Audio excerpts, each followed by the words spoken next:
ગ્રામીણ અર્થતંત્રને મજબૂતી મળે અને સ્થાનિક રોજગારી મળે તે માટે કોંગ્રેસની તત્કાલીન સરકાર ડોક્ટર મનમોહન સિંહજીના નેતૃત્વ હેઠળ યુપીએ ચેરપર્સન શ્રીમતી સોનિયા ગાંધીએ ના સમય કાર્યકાળ દરમિયાન દેશના સામાન્ય નાગરિકો સ્થાનિક કક્ષાએ રોજગારી 100 દિવસની એ સુનિશ્ચિત કરતી ઐતિહાસિક યોજના મનરેગા ચાલુ કરવામાં આવી। આ મનરેગાના કારણે આપણે જ્યારે કોરોના કાળ હતો આપણે જોયું સમગ્ર દેશમાં અફરાતફરીનો માહોલ હતો, લોકોને રોજગાર ધંધા રોજગાર બધું બંધ હતું। તેવા સમયે શ્રમિકોને સ્થાનિક કક્ષાએ ગ્રામીણ કક્ષાએ તેમના જીવન માટે પરિવર્તનની યોજના બનીને દેશના અર્થતંત્રને બચાવ્યું।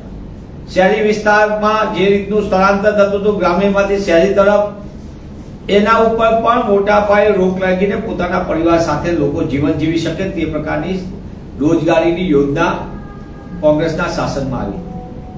આ યોજનામાં તમે માંગ કરો, તમે માગણી કરો એટલે ડિમાન્ડ બેઝ હતી, નીડ બેઝ નહીં। સરકારી યોજનામાં કોઈ યોજના આવે એમાં સરકારને જરૂર પડત કરે, આમાં ઉલટું હતું કે ગ્રામીણ ઇલાકાનો વ્યક્તિ પોતાના માટે રોજગાર માંગે, હર હાથ કો કામ, ત્યારે તેને કામ આપવાની ફરજ પડે એ કાયદાની જોગવાઈ હતી। દુઃખ સાથે કહેવું પડે કે ગુજરાતની ભાજપ સરકાર, કેન્દ્રની ભાજપ સરકાર 2014 પછી મનરેગા કાયદાનું સંપૂર્ણપણે તહસ-નહસ કરવા અને એને નબળો પાડવા માટે સતત કામ કર્યું અને મનરેગામાં કામ કરતા દિવસો પણ ઘટાડી દીધા। એટલે કે ગુજરાતમાં 21 દિવસથી 24 દિવસ સુધી રોજગારી આપવામાં આવે, જેમાં 100 દિવસ ફરજિયાત હતું। અંબાજીથી ઉમરગામ સુધી આદિવાસી વિસ્તારની અંદર મોટા પાયે મનરેગામાં ભ્રષ્ટાચાર કરવામાં આવ્યો।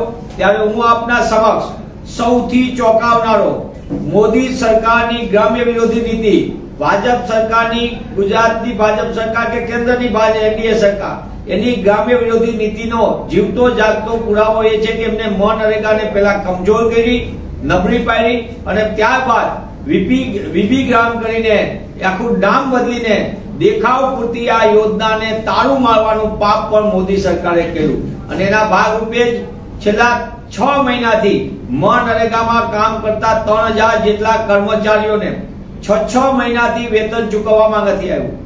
ગ્રામ્ય વિસ્તારની અંદર જે શ્રમિકો એને 3 મહિનાથી એનું વેતન, એનું જે શ્રમિકની મજદૂરી છે એ મજદૂરી પણ ચૂકવવામાં આવી નથી। ગુજરાતની અંદર 20.80 લાખ જેટલા સક્રિય રીતે કાર્ડ ધારકો એટલે કે 10 લાખ ગ્રામીણ ઘરોને આ રોજગાર મળવાનો હોય અને રોજગારથી વંચિત રાખવાનું પાપ પણ મોદી સરકાર અને ગુજરાતની ભાજપ સરકાર કરી રહી છે। ગુજરાતની અંદર જે રીતની આખી વ્યવસ્થા છે એમાં લાંબા સમયથી એક તરફ કામ કરતા કર્મચારીઓને નજીવું વેતન આપવું, એનું આર્થિક શોષણ કરવું અને બીજી બાજુ શ્રમિકોને એમના લાભથી વંચિત રાખવાનું પાપ પણ ગુજરાતની ભાજપ સરકારે કર્યું છે। એટલે કે ભાજપ સરકારની ગરીબ વિરોધી નીતિ, ભાજપ સરકારની શ્રમિક વિરોધી નીતિ અને ભાજપ સરકારની ગ્રામ્ય વિસ્તાર વિરોધી નીતિના પાપે આજે મનરેગા જેવી ઐતિહાસિક રોજગારની યોજનાને સંપૂર્ણપણે નાશ કરવાનું પાપ પણ ભાજપ સરકારે કર્યું છે। ત્યારે કોંગ્રેસ પક્ષ તરીકે અમે માંગ કરીએ છીએ કે ગુજરાતમાં હોય અને સમગ્ર દેશમાં મનરેગામાં કામ કરતા કર્મચારીઓને તાત્કાલિક વેતન ચૂકવવામાં આવે। સાથોસાથ વીબી ગ્રામ તમે નામ બદલો પણ તમે કામનો અધિકાર છીનવવાનું પાપ ન કરો। ત્યારે તમે મહાત્મા ગાંધીના નામ સાથે સંકળાયેલી આ મનરેગા ઐતિહાસિક યોજનાને તાત્કાલિક લાગુ કરવામાં આવે। શ્રમિકોને એના 3 મહિનાની જે મજદૂરીના પૈસા છે એ પણ તાત્કાલિક ચૂકવવા માટે કોંગ્રેસ પક્ષ માંગ કરે છે।